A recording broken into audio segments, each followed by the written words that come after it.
샌트엑쥐베리의 명작 동화죠. 어린 왕자. 동화 속 어린 왕자는 집 한 채 크기만한 아주 작은 소행성 비육 1, 2에 살고 있었습니다. 그러던 중 자신이 돌보던 장미꽃과 다투게 되면서 6개의 별과 지구를 여행하게 되는데요. 하지만 각 별에 살고 있던 사람들에게 실망감을 느끼고 난 어린 왕자는 결국 지구에서 만난 여우와 대화를 하면서 길들여짐의 의미를 깨닫고 장미꽃을 위해 다시 자신의 소행성으로 돌아가게 되는데요. 동화 속의 어린 왕자가 살았던 소행성, 그리고 어린 왕자가 여행한 별은 어떤 차이가 있을까요? 그리고 지금까지 발견된 가장 큰 별과 작은 별은 어떤 걸까요? 어린 왕자가 살던 것은 소행성이라고 해가지고 지구를 도는 자그마한 천체들이에요. 그러니까 지구처럼 큰 것들은 행성이고 지구보다 작으면서 태양을 도는 걸 소행성이라고 하는데, 보통 소행성은 가장 작은 거는 뭐 한 몇 미터 정도부터 큰 거는 몇백 킬로미터까지 되거든요. 그래서 소행성 중에 가장 큰 거는 과거에는 이거 세레스라고 하는 소행성 1번이었어요. 이건 950km 정도 되는 거였는데, 이 소행성 세레스가 2006년부터 분류가 외행성으로 바뀌었거든요. 그러니까 명왕성과 더불어서 이제 난쟁이 행성, 외행성으로 바뀌면서 소행성 2번 팔라스라는 것이 가장 큰 소행성이 됐어요. 그래서 이 팔라스 소행성의 크기는 지름이 540km. 그러니까 뭐 어린 왕자의 소행성에 비해서 엄청 크죠. 하지만 지구의 지름이 13,000km니까 지구에 비해서는 또 굉장히 작은 거고요. 지구와 같은 걸 행성이라고 하잖아요. 태양을 돌면서 둥근 모양을 유지할 수 있는 정도의 중력이 있는 것들. 이 행성 중에서 가장 큰 거는 뭐 이제 우리 태양계에서는 목성이 제일 크죠.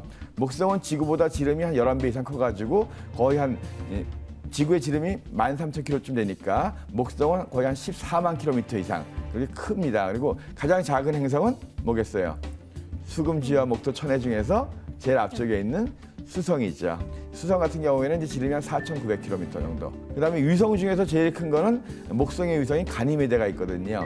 가니메데는 지름이 5,000km가 넘습니다. 그러니까 수성보다 크죠. 지구의 달보다도 크고. 그래서 위성이라고 다 이렇게 작은 건 아니고 위성이 행성보다 클 수도 있어요. 그래서 이 태양과 같이 스스로 빛을 내는 그런 천체들, 이건 스타, 별이라고 하죠. 이런 별 중에서 이 무게로 따지면 별이 되려면 최소한 태양 질량의 8에서 10% 정도가 돼야 됩니다. 그리고 아주 무겁더라도 태양 질량이 한 150배 정도가 한계예요. 근데 그 많은 별들 중에서 제일 조그만 별이 누구냐? 알 수는 없어요. 태양 질량의 8에서 10% 되는 별들이 워낙 많기 때문에. 반대로 이제 제일 무거운 별들, 보통 태양 질량이 한 150배라고 하는데 예외는 있습니다. 한 250배 이상 되는 별도 발견됐거든요. 지금까지 발견된 별 중에서 가장 무거운 별은 그 대마젤란 은하라는 곳에 있는 태양 질량보다 한 250배 이상 되는 그 R136A1. 이 숫자로밖에 안 붙어 있어요.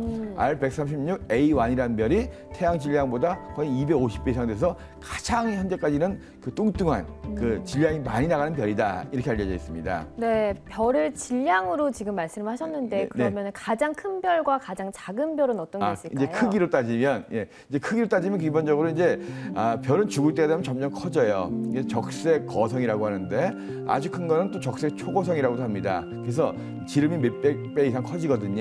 그래서 지금까지 알려진 별 중에서 가장 지름이 큰 별, 그 방패자리라는 별자리에 있는 그 UY라는 별이거든요. 그 방패자리 UY 별인데 이 별은 지름이 무려 태양 지구 거리의 8배 이상 돼요. 그러니까 결국 태양보다 결국 1,700배 정도 되는 거죠. 그러니까 엄청난 거예요. 그러니까 거의 한 15km 이상 그 정도 커진 거예요. 근데 그렇다고 해서 질량이 아주 무거운 건 아닌데, 질량은 뭐 태양보다 10배 정도밖에 안 되는데 이것이 죽을 때가 돼가지고 점점 커져가지고 태양보다 지름이 무려 1,700배가 되는. 그래서 현재까지 발견된 것 중에 가장 지름이 큰, 그 부피가 제일 큰 별은 이 방패자리에 있는 UY라고 하는 별이고요. 워낙 작은 별들은 우리가 보통 적색 외성이라고 하거든요. 태양보다 질량이 작은 것들, 아주 작은 것들. 그래서 태양보다 적지만 그런 것도 워낙 많아가지고 어느 게 제일 작다. 왜냐하면 작을수록 흐리잖아요. 그래서 정확히는 알 수 없지만 보통 적색 외성이라고 하는, 그래서 별이 되지 못한 것들. 그래서 아예 핵융합 반응이 일어나지 않는 작은 것들을 갈색 외성이라고 하는데, 갈색 외성은 빛을 내지 못하는 것들이에요. 그래서 별이 되지 못하고 그 경계선에 있는 걸 갈색 외성, 그리고 별이 된 제일 작은 것들을 적색 외성이라고 합니다. 네, 밤하늘의 별들이 다 같은 별들이 아니었네요. 뭐 질량도 다르고요, 크기도 다르고요. 오늘 별에 대해서 좀 더 자세하게 알아봤습니다.